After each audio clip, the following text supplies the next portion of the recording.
ஒரு காலத்தில் இந்தியாவின் தெற்கும் வடக்கும் ஒரு சிறிய நூல் போலவே இணைக்கப்பட்டிருந்தது.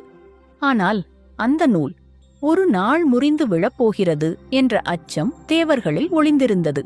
அந்த உலகம் வடக்கில் ஞானமும் வேதங்களும், ஆனால் தெற்கில் அறிவின் ஒளியே இல்லை. அந்த தருணம் பிரம்மா ஒரு மறைந்த கட்டளையை வழங்குகிறார். இந்த உலக சமநிலையை மீட்டெடுக்க ஒருவன் மட்டும் செல்ல வேண்டும். அனைவரும் மௌனமாக நின்றனர். அப்போதுதான் அவர் எழுந்தார். அகத்திய முனிவர். அவன் பார்வை ஹிமாலயத்தின் பனியையே வென்றது போல. அவர் சொன்னார், நான் தெற்குக்குச் செல்கிறேன், அறிவின் ஒளியை உயிர்ப்பிப்பேன். ஆனால் அந்த ஒளி ஒரு நாள் மறைவதையும் தெரிந்தே செல்கிறேன். அவரது பயணம் ஆரம்பமானது.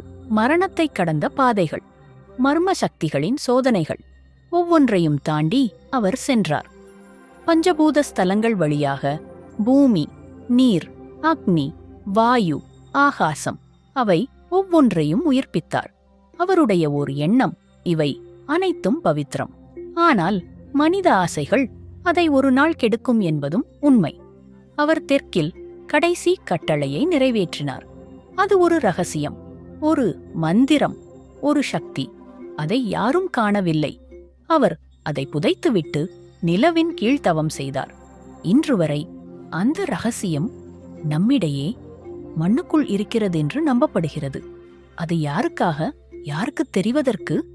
அது உங்கள் தேடலுக்காக காத்திருக்கிறது. இந்த பயணம் இங்கே முடிகிறதா? இல்லை, இது உங்கள் கதை தொடங்கும் தருணம்.